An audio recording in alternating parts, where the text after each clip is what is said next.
निकालेंगे हम राइस का।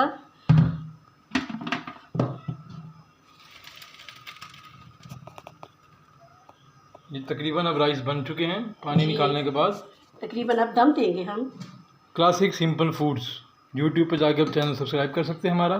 जी बिल्कुल, फेसबुक और पे भी हमारा पेज है। वीडियो अच्छी लगे तो आप लाइक कीजिए, कमेंट कीजिए और शेयर कीजिए। जी बिल्कुल।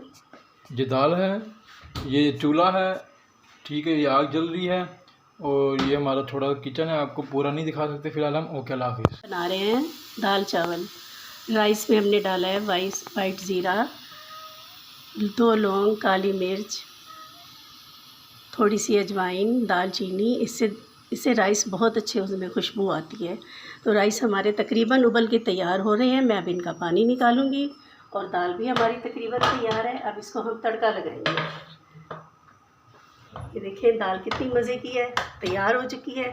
अब हम इस पर तड़का लगाएंगे लहसुन का और दाल तैयार है। जिसे